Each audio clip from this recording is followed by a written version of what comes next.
Welcome, ladies and gentlemen, to Brown Bag Bets. Powered by BetsBirds, we are your daily dose of quick hit handicapping and sports betting picks. I'm Alex Christensen, and joining me as always with his wonderful glasses. I like the glasses. It's nice with the thick rims there, Andy. How you doing? Good. I'm just blocking out the bad. It's that time of year, blocking out the bad, and the bad is the blue light. So I'm going heavy blue light because I'm going to be in front of the computer all day today. I got the late night with Drew. We're doing the NFL Week 17 podcast / stream, and then a Calcutta after that. So I'll be in front of the monitor for the better part of the next 12 hours with a break for lunch, I suppose. So, but otherwise, yeah, good. We love it. You're a busy boy. All sorts of good stuff. That Calcutta show is going to be a lot of fun. Of course, I'm sure there's a lot of people that have been signing up for Win and trying to use our code there so they can get their deep dive sweatshirts. Nothing better than that. I mean, do you have one for yourself already? No, I don't. I'm not even 100% sure these sweatshirts exist. I haven't seen them. I've just seen the mock-up. They do. I'm sure they will. Shouldn't say that live on the show. I know. I have been gathering. I'm not the person that they will not come to my house. I will not take them and ship them out to you. Somebody with much more, organizational abilities will take care of that. Otherwise, no, I don't have one yet. They're getting printed up. They'll go out here in a couple weeks. I have gotten some names, addresses, and sizes, though, so they're going out. And, if anybody forgets what that was, it is the WinBet stuff. It'll be in the description of the YouTube video. You can sign up if you're in Jersey or Colorado or plan to be in Jersey or Colorado for your $500 risk-free bet. And somebody's risk-free bet, people have been DMing me their bet slips, too, when they DM to get the offer, and somebody had Celtics straight up, I think, for 500 last night. So not bad. God bless, because it never in doubt. Wonderful. We love that. Why don't you? We also love college basketball. That is your specialty, of course. I know you've got a handful of picks, so why don't you take some time here and walk the people through what you like? Yeah, recap from yesterday. Push, like literally. 45 minutes after the show, it got canceled for contact tracing stuff. So didn't end up getting any action yesterday, which was fine. There was other stuff going on. I did worry a little bit about the next 2 days with how many games there were. They're not huge slates, and a lot of them are major conferences, but I found a bunch today. I'm going to hit on this one right away. St. Joseph's. Technically, this one starts in like a half an hour. So this is something, again, if you follow me on the app, I bet this last night at like plus 10 and a half. I got a better number. I'm fine with this down to 8.5. It's actually getting some buyback now. There's some VCU money. So you can get this at like 8.5, 9.5 now. When I put the show notes together, this was 8.5. So 9.5, even better. That's something to look at. And again, this starts very soon. You can get that price. Richmond, this is one that popped off the page right away for me. They actually opened as a small dog. It's been bet around a little. It's kind of bouncing back and forth. Some books have Richmond a 1-point favorite. Some books have Davidson a 1-point favorite. A lot have a pick. I just went with a pick.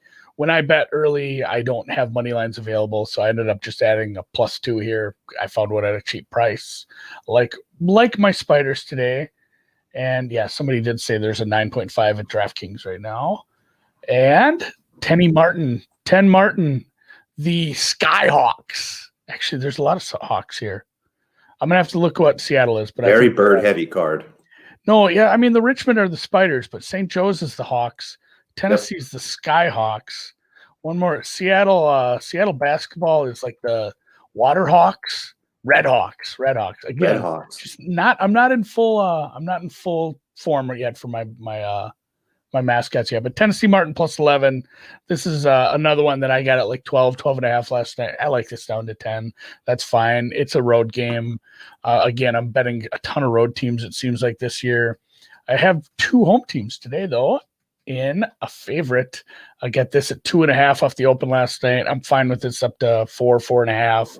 There's some 4.5s out there. I think it's probably going to start tickling 5 here soon, but I'm going to call them the Waterhawks. That's a way better name for us. Yeah, it is a cooler name. I like that. Skyhawks, Hawks, and Redhawks. These are the Redhawks. They play the Portland Pilots. Portland's been decent this year, but they haven't really played anybody. These teams did meet earlier in the season, and I believe Seattle beat the ever-living shit out of them. So hopefully these games go on. I would like to get some some results today rather than just a push, especially right away. Like just taking the starch out of it immediately. So I'll have these again. I'll be running through numbers about 5-6 o'clock Central my time, looking at tomorrow's. While there was a Christmas break, there's no such thing as a New Year's Eve break. There's plenty of games tomorrow, so I'll have some action there, and I think you have some action in the professional league in the basketball realm. Indeed we do. There's 6 games tonight. I've got a pick for one of them. I thought I'd touch kind of quickly on each game. The first one we're going to have up tonight, this was a bet I did actually get in last night, the Memphis Grizzlies +9 against Boston. Unfortunately, the line has moved quite a bit. It's all the way down to 6 here. I know that there's a lot of pessimism. Of course, Ja Morant, we know, is going to be out for several weeks, a couple months, it sounds like, frankly, with an ankle problem. So he's not going to be playing tonight, which obviously limits the Grizzlies. But I think the 9 was an overreaction to that injury. And when you start to think about Boston specifically, this is a really tough schedule spot for them. They're on a back-to-back, and it will also be their 3rd game in 4 nights. I know that it's early in the season and that, people like to, maybe say that there's not a fatigue factor there, but it's a lot of basketball. It's tough on the body. And again, we're still kind of in preseason mode here. So I think it's a nice spot for the Grizzlies at that big number. Now, it sits at 6 right now. I expect there to be some buyback. I assume some people are going to come in and scoop up some Boston 6s here. If it gets back to 7.5 or maybe even 8, I think that's a perfectly fine number. So keep your eyes peeled on that. I'll try to tweet something out maybe if that does swing back to that number. But like that spot for Memphis again, even without the injury, I think maybe, again, there's a little overreaction in the market, and it's a bad schedule spot for Boston. We've got Milwaukee, Miami. Those two played last night. Miami basically got run off the floor pretty quickly, and that game was over pretty fast. I don't know if you were watching that one. A few of us had the Miami Heat +5.5, and it was it's better to lose quickly, Andy. There was Milwaukee just hot as shit from 3, or what happened there? Just couldn't miss from 3. It got down quick. The game got out of hand. Yeah, and then Miami just kind of packed it in. So I'm curious to see how this goes tonight. Someone that is looking at some of these back-to-backs is the one I'll maybe have to scrub out here, as it's maybe a bit of an outlier. But pretty much the same line here again, 5.5. I'm staying away here instead of grabbing Miami again at 5.5. Maybe I'll talk myself out of that later in the day, but passing there for now. Atlanta, Brooklyn, the total's up to 240. Lean over there. I think we should see a lot of points. Was looking for a way to attack Brooklyn, but their team total's awfully high, and the spread right around 7 feels right to me. Charlotte, Dallas. Now, this is a pick that I actually have. We made this in the app last night. We got 7.5. Again, make sure that you're on the BetSperts app following Andy. He's just Andy, and myself, Alex Christensen, with no space. But we have got the Mavericks -7.5 now. -8 is what's showing up right now. I think that's a perfectly fine number. I'd play this at -8, even 8.5, or maybe a slightly smaller stake is good. This is a great spot for Dallas here. I think Charlotte is being a little overrated coming off their big win over the Nets. I think that as I start to look at some of the pricing here, it seems like those first couple games for Dallas where they came out really flat are still kind of priced in. I think that Dallas is overwhelmingly the better team tonight. I would make this game 10, maybe even a little deeper than 10. I think I had like 10 point something. So I was happy to scoop 7.5, happy to scoop 8, even 8.5 is probably okay. What do you think there, Andy? Yeah, I liked them. They're my squad. I need them to win the West. I have like some weird odds boost for them to win the West. Like it's like Mavericks or Nuggets to win the West at some silly price. So, but I have plenty of Lakers exposure anyway, too. So I need someone to win the West. It needs to be one of the better teams. Hopefully the playoffs just chalk out in 6 months when we get there. So yeah, plenty of basketball. What is the schedule for that tomorrow? Is there a lot? I didn't even look ahead to the NBA. Yeah, they have an afternoon game at 3 o'clock. It'll be Cleveland and Indiana, and then a 5 o'clock game, Chicago, Washington. So maybe not the best. What a whole mess. But a pretty solid day of basketball, and we'll definitely have some picks there. The last 2 games we do have tonight, the Lakers and the Clippers are playing tonight. Lakers, Spurs. I think there's some doubts about LeBron James playing here on the back-to-back in San Antonio. And then the Clippers, of course, we don't know if Kawhi's coming back, but another tough schedule spot. Portland +3.5 here. The Clippers back-to-back, again, 3rd game in 4 nights. So just a tough spot for them all around. I think that I might end up with some Portland there. So again, look on the app or set up your notifications. I might grab some 3.5 or 4 if that number pops again for Portland. But that's just about it for today in the land of the NBA. Somebody did have a question too on the St. Joe's game. Yeah, Ryan Daly casting his hand, not warming up. It's weird. He has been their points leader this year. They've been they haven't won a game. I'm betting on a team. I'm betting on an 0-5 team. He plays a lot of minutes, but they are getting a few other players back here. They have had a 9-day break. I don't honestly know the names of any of those players. I don't go to player. I can't imagine running a player level model at college basketball level with 300 some teams. I lightly keep up with news, but they are getting a couple other players back. Somebody who's missed a couple games, another one that hasn't played at all this year. So hopefully it all just comes out in the wash. But there has been, it looks like maybe that is the reason we're getting some of this buyback here on Davidson. Virginia Commonwealth. Yeah, for VCU is getting blasted off that news.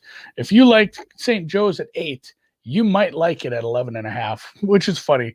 I'm all excited about this, the closing line value I get by betting some of these early.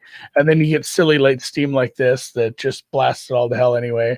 I want to say I'm checking right now what I bet St. John's at. I'm going to keep calling them St. John's. St. Joseph's. Yeah. I got him at 10.5 last night. I was pretty excited when I got down to 8. And here we are at 11.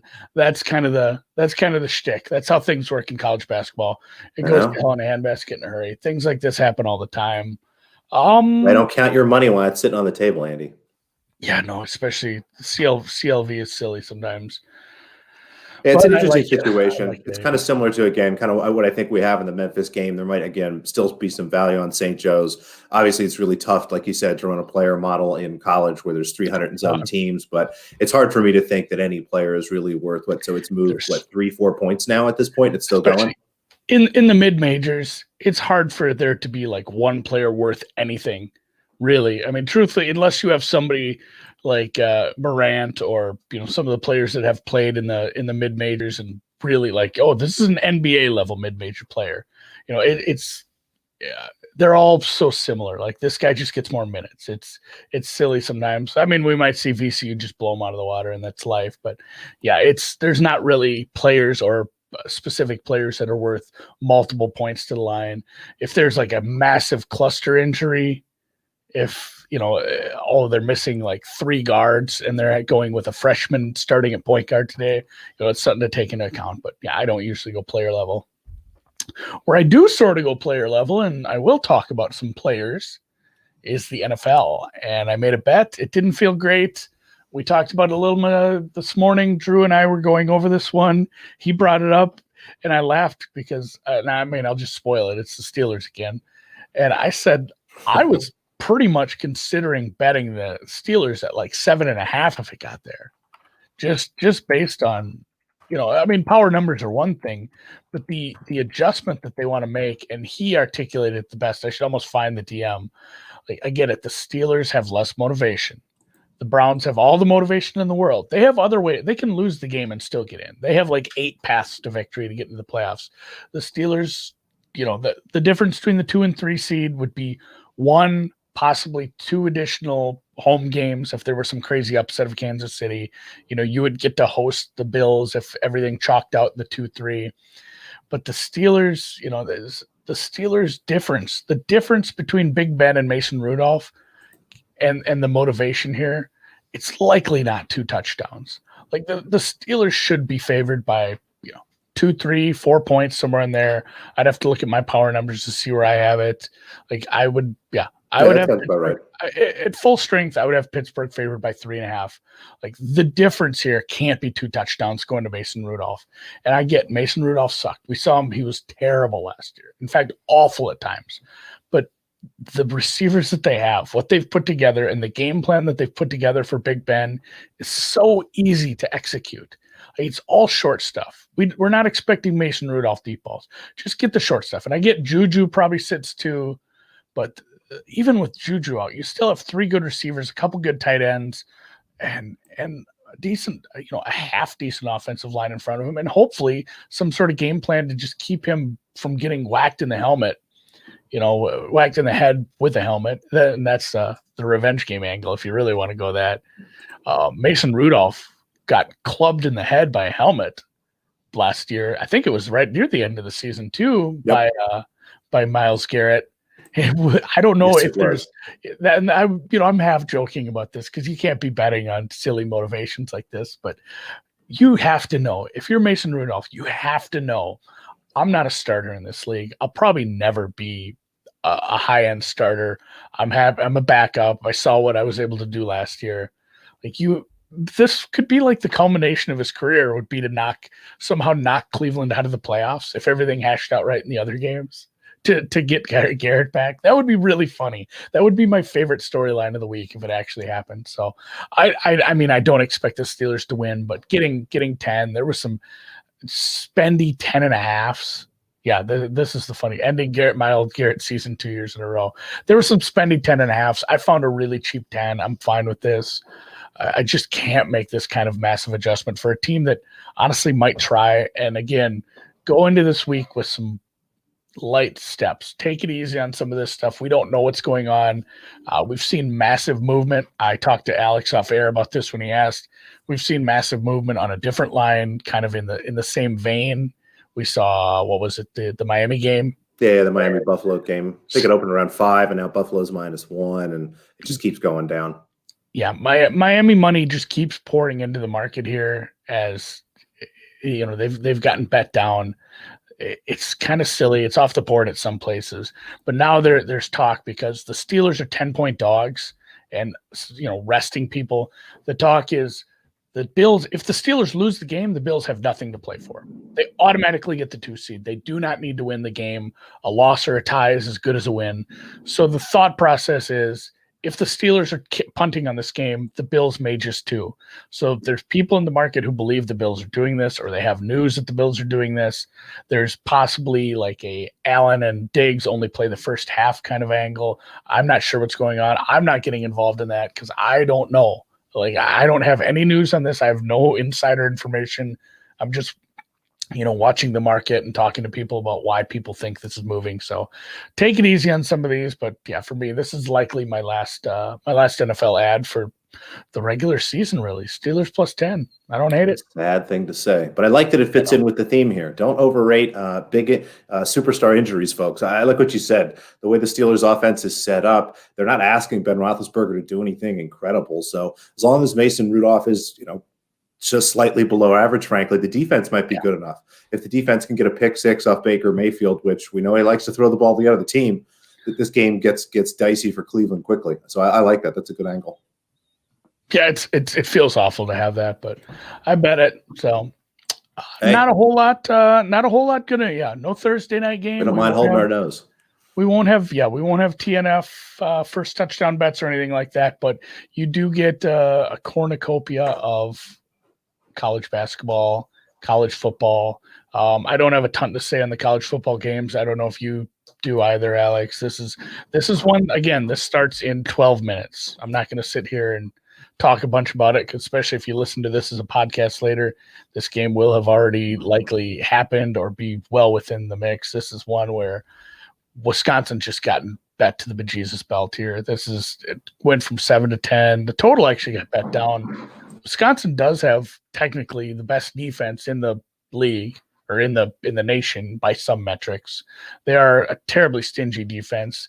It looked like they were going to be an exciting passing offense to start the year, but some Corona breaks and stuff like that. I don't know what to make of this team. So I know some people that have some Wisconsin -7s. They're feeling pretty good. And honestly, I'm half tempted to chase the steam on this under. I don't know if Wake Forest scores much here.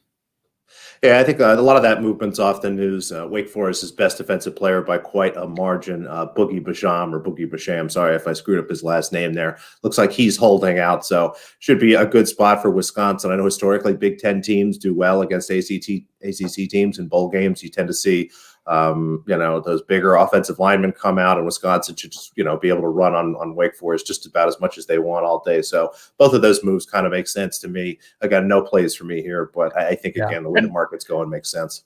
Wake Forest is kind of a bad team. They both have a 500 record, but Wisconsin lost to some decent competition, had some bad luck where like their first 4 quarterbacks or whatever were out for one game with the COVID thing. They got Denvered at a certain point. So I think Wisconsin, the move is probably warranted. Wisconsin gets it done. I don't hate the under. The other one is much, much later. You have a lot of time if you want to look at this, although monkey scheduling. If you did want to bet this, there were some numbers that were missed. This is Oklahoma -7 right now.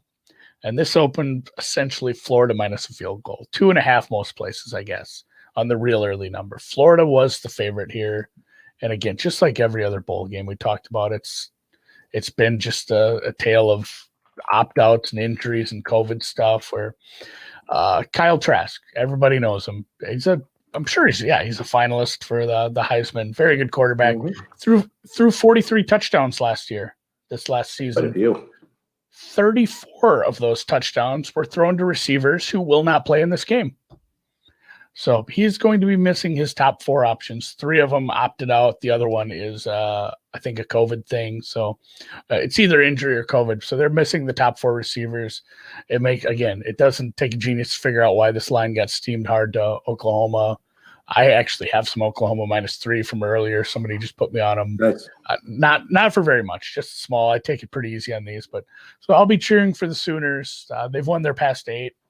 I don't know if they're actually a good team. Florida looked pretty good against Bama, but again, that was with a full complement of receivers. Yeah, it looks like Oklahoma should be able to score about as many points as they want here. I was looking, the team total for Oklahoma is all the way up to 35.5, so probably not even any value in playing over that. But yeah, it looks like Oklahoma should be able to move the ball. So unless there's a lot of turnovers or some goofy stuff in Florida's favor, it shouldn't be too much of an issue. Yeah.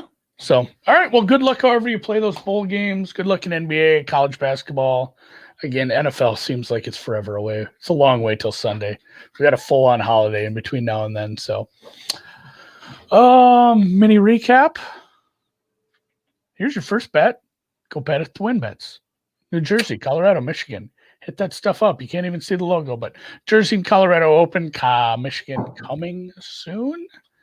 And then our bets for the day were just one NBA bet because you had Grizz +9, but feel awful bad giving that out since it's moved a whole mess. So Mavs. Don't play it at 6, folks.